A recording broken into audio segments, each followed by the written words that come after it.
They've been travelling for days. They are weary, they are worn, they've been terrified. But at least now they're safe. It's a harrowing experience for them, for sure.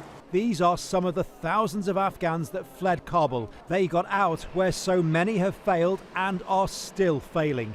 Many leaving families behind, some creating them amidst the chaos and the misery. I mean, dad and mom is so happy because the baby is so healthy. This baby born as its family fled Kabul, heading to a US airbase in Germany. The mother went into labour in the air, suffering complications. Now, here in the US, she and her child are doing fine. They're so happy that they're here and their family is safe. Nearly 11,000 people have been evacuated from Afghanistan in just a 12-hour period. The majority are coming into Dulles, the big international airport near Washington, D.C. We feel unsafe on there.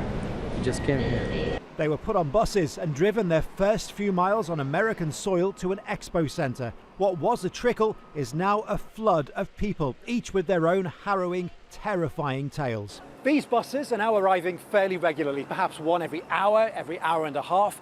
The refugees get off, they go into the convention centre, but this is not their final stop. This is simply a layover, somewhere they can get something to eat, somewhere they can use the facilities. They will then go on to places like Texas, like Wisconsin, and even further afield. Their journey here in the United States has only just begun.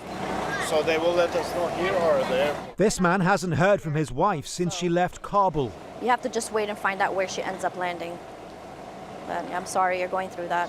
He tells his story to Hanessa. She is hearing a lot of these. An Afghan interpreter with a local Muslim support group. She was at the airport helping those refugees make sense of their new surroundings. She has heard some harrowing tales. A lot of these people have made it to safety, but they've had to leave their families behind and they don't know what's happened to them. Yes, it's really traumatizing because they had to pick and choose who was going to come with them. Even the people who went to the airport, not everybody was able to get on the planes.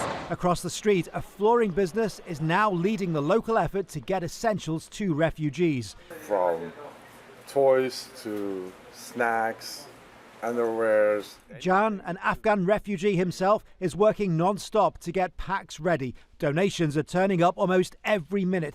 We're all here to help. We're all humans. We see what's going on over in Afghanistan. And so for those who find themselves spending their first night in what is going to be their new home, there is so much to make sense of. So many questions, so many worries, so much relief. They have made it. Many others will not. Phil Lavelle, Al Jazeera in Chantilly, Virginia.